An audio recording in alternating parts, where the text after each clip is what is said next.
Hello, hello. It's that time again. Welcome to day 4. And our topic today is who is retiring and where are they going? Why are they going there? So, by this time, hopefully, if you are thinking about retirement, you understand my first topic, the importance of having a mental shift, right?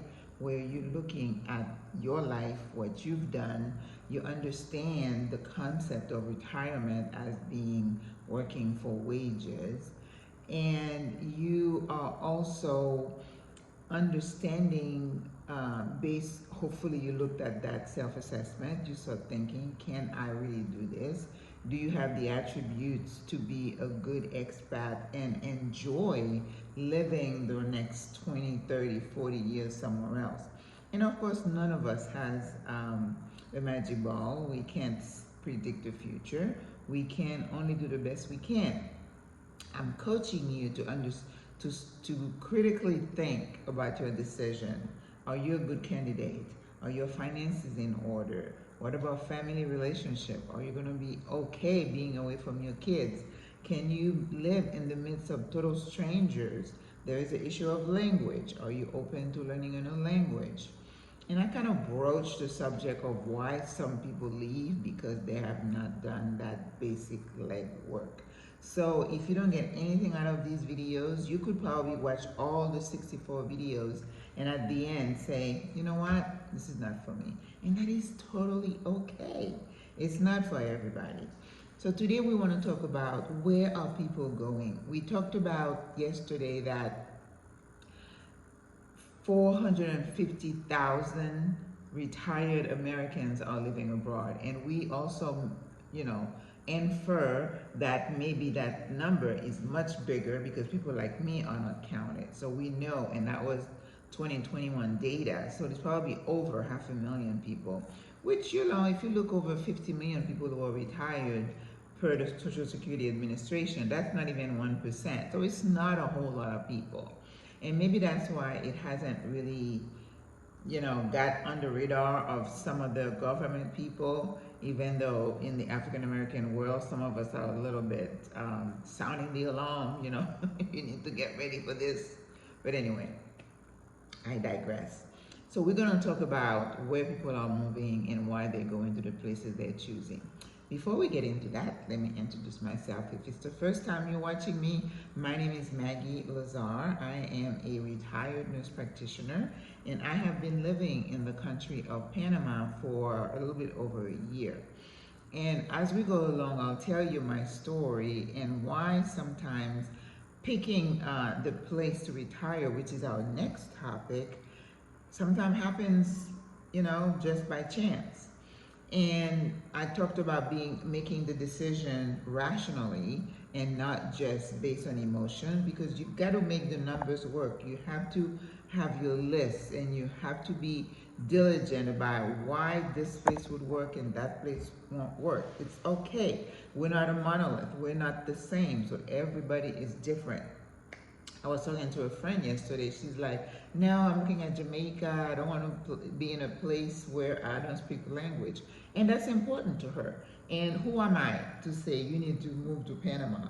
All I can tell you is that I love Panama, but that's me. And I know there are a lot of other people who love Panama. People love France. People love Costa Rica. People love Thailand. And they all have their reason. It's okay. So, yesterday we talked about, again, 450,000 people living abroad. We talked about the 3 main reasons people retire abroad. It's cost of living. Follow the money. Money is always number 1 in divorce too. I'm sorry, I had to throw that in there. But money can be good, but it causes a lot of strife, right? Cost of living, because you don't want to retire and then having to cringe. I mean, jokingly, I said yesterday that I'm going to a soup kitchen, but I'm living a very comfortable life. But I have a simple life. I have simple taste. I don't really enjoy going to fancy restaurant because, I don't eat a lot of stuff. And to me, going to a fancy restaurant is just going eating bad food that you're paying a lot for. It's greasy, they put all kinds of stuff in it. And when you go to a restaurant, I tell people that when you eat at a restaurant, you put your life in that person's hand because you don't know what's happening in the back of the kitchen. And a lot happens down there. So if I were you, I would minimize how many times I go out to eat because then you get the food poisoning and then you can't ever trace where you caught it, right? So I like to cook for myself and I like to be at home. So where are the retirees going? Okay, let's go back to the three reasons: cost of living, healthcare, and the presence of an already established community. Okay, so when you look at magazines like International Living, when they do their research and they come up, you have to buy the magazine anyway. They publish their report. It's based on a cross section of all cross sections of the population. Of course, we know that majority white, and you have the different ethnic groups, but there is a lot of focus on black women, especially in Panama, and people like Stephanie Perry, Rashida Dow. They really focus on black women because that is their audience. But I think I read an article the other day that says, where are the black Americans going? International Living is publishing reports about where are the expats going. So when you see those reports, we're looking at a cross section, okay? And you have to kind of look at it in a certain way because it doesn't really represent minorities, it's just a cross section. And I'm not even sure they're including women, minorities, single in those assessments, right? So according to International Living, I mean, there is a long list of places people are going, they say, the magazine says, but the number one place they say that American retirees are going, Europe. People love to go to France. Portugal is a hot spot. Spain is a hot spot. Some people like Greece, some people like Turkey, even though Turkey is not in Europe. But they go to Australia, different continents. Some people like Ireland and those. Personally, I've never wanted to be retired in a European country because I'm like, I don't want to go anywhere where it's cold. I left the cold, I left New York, and I went to Florida. I'm in Panama. So I like tropical. So you need to understand that. And we see a lot of people who are posting, I'm thinking of retiring in Panama, but I don't like the hot. If it's something that's important to that person, it should be top of the list or close to the top. Fortunately for Panama, we have a variety of climate, right? A very varied climate. So the other place they're saying Americans are going to is South America, places like Colombia.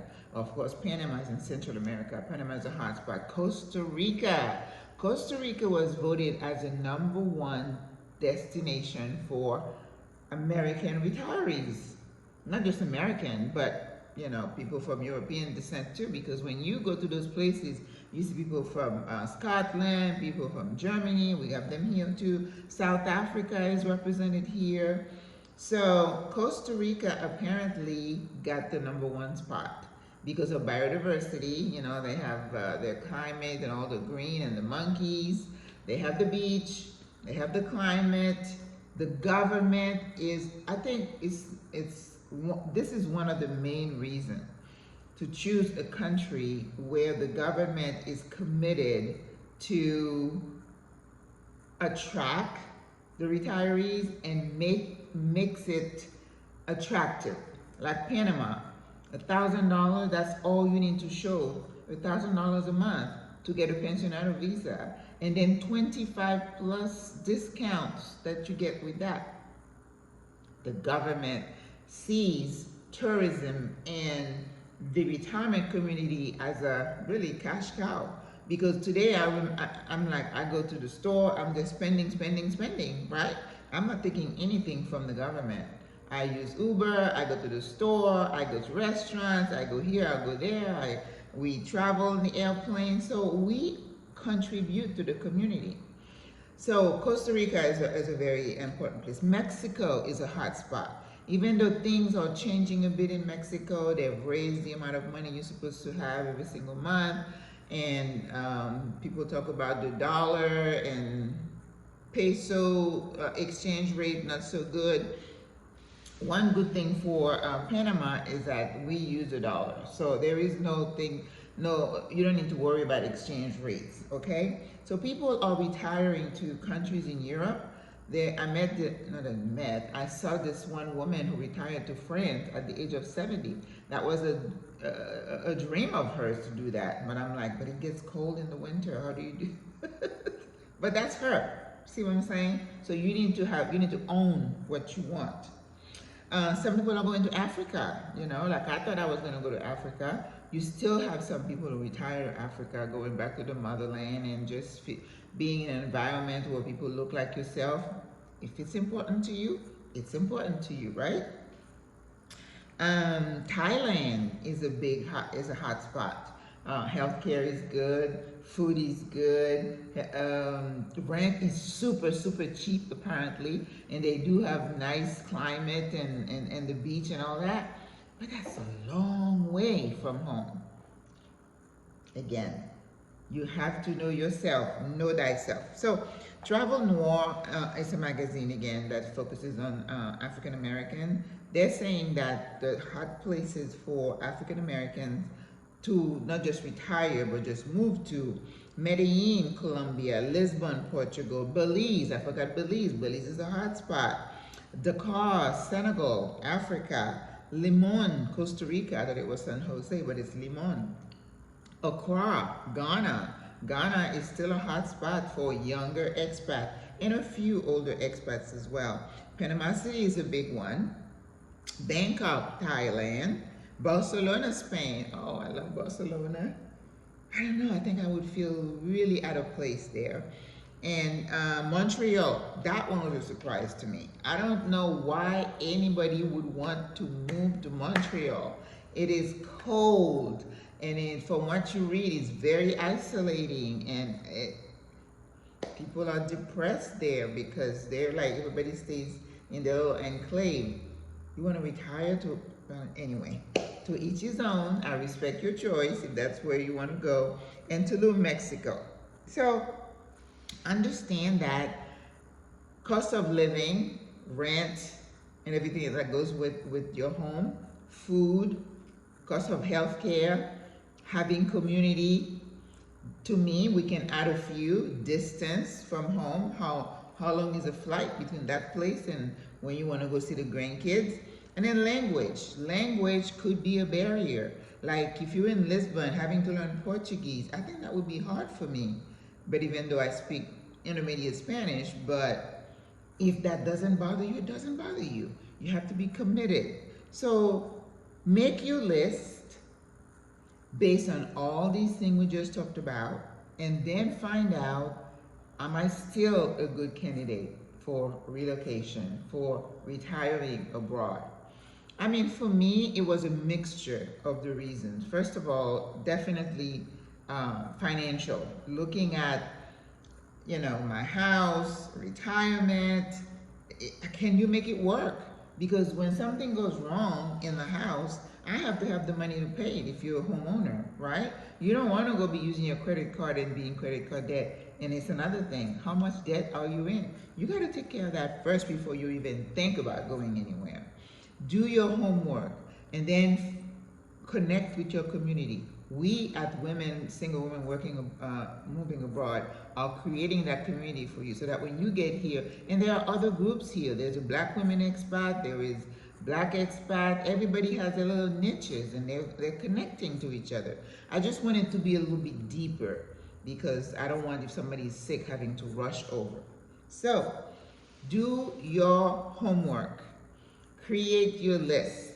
And I think tomorrow our subject is going to be how to decide where to retire. Remember to go into the number one video 1 in the description. I put that self-assessment, and I give you a list of the first 10 questions that or topics that we are going to be addressing. So I hope you enjoyed this video.